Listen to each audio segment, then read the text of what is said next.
Have you ever stopped to think about how your voice, well, changes, depending on who you're talking to? It's something we all do, pretty much automatically. But what if those little shifts were more than just a habit? In this explainer, we're going to dive into a really beautiful spiritual concept from a tradition called Qhenarra, which sees these vocal changes as a kind of sacred language of the soul. I mean, really think about it for a second. That professional, confident tone you might use in a board meeting, is that the same voice you use when you're talking to a little kid, or your partner, or a really close friend? Probably not, right? The way you speak to your boss is totally different from how you speak to your best friend. So why is that? What's really going on there? Now, you might just chalk it up to, social skills or code switching, and yeah, on one level, that's absolutely part of it. But what if there's a much deeper layer to it all? What if these vocal changes are actually telling you something really important about what's happening inside you?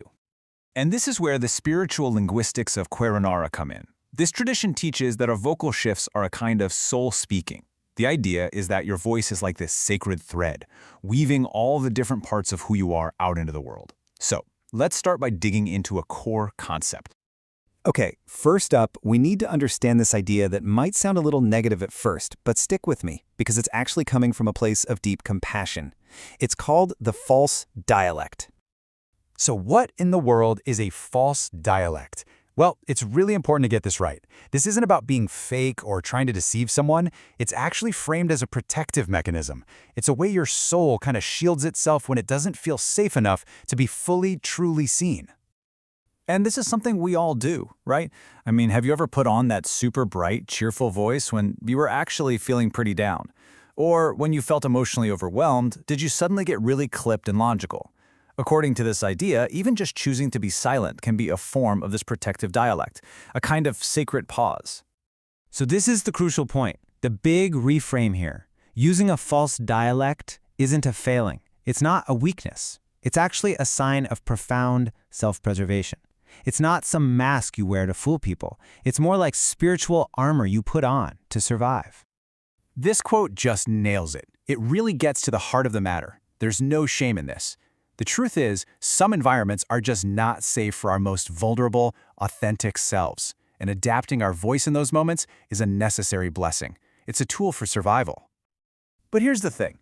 That protective voice isn't the only one we have, not by a long shot.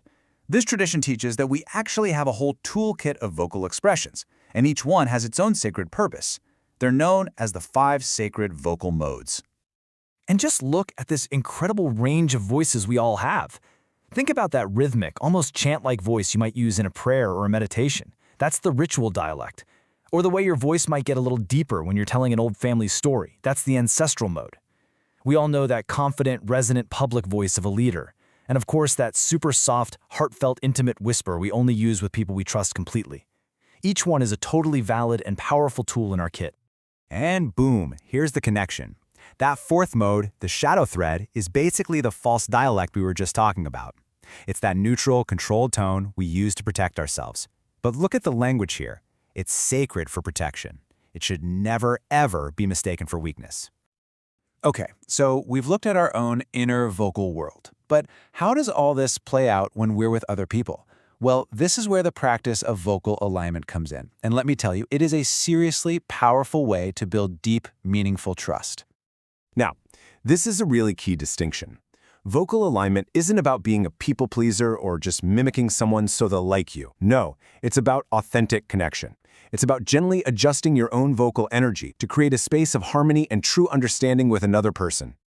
So when you align your voice with someone, maybe you soften your tone when they're sad, or you let your energy rise with their joy, this is what your soul is actually saying underneath all the words. It's this profound, nonverbal way of communicating empathy and presence.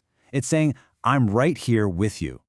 So let's break down how this actually works. By aligning your tone, you're signaling that you are truly with someone, not just physically near them. Your voice can literally become a kind of shelter, creating a feeling of safety for them. This allows their emotions to be felt, not just heard and processed logically. And that, in turn, affirms their unique way of being in the world.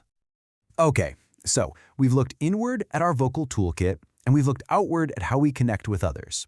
For this final section, let's bring it all back home, back to ourselves, and explore one of the most powerful ideas in this whole practice, the idea of the voice as a mirror. What this really means is developing the skill of listening to your own voice as if it's a direct reflection of your inner world. Because it is. Your voice is like a sonic signature of your soul in any given moment. It reveals your moods, your hidden wounds, and your greatest joys. So what does this mirror actually show us? Well, it can show you that sharp, maybe higher-pitched tone you adopt when you're afraid, or that fast, almost musical tempo that comes out when you're truly joyful. It can help you notice when you raise your volume because you're trying to prove your worth, or how your entire way of speaking shifts unconsciously when you're around a specific person. It's an incredible path to self-awareness. And ultimately, this whole practice gives you the power to ask this one crucial question in any moment. When you notice your voice shifting, you can just pause and ask yourself, wait a minute, am I speaking from my authentic core right now, or am I speaking from a place of defense? And that leads us to our final reflections. And this isn't about judging yourself, it's just about gentle curiosity. Start to notice those moments. When does fear grab the microphone instead of your soul? And here's an even deeper question to sit with. Just imagine a space of absolute total safety. No judgment, no risk, nobody can hurt you. What would your voice sound like then? What's the tone, the melody, the rhythm that's just waiting to come out when you know you are completely and utterly safe?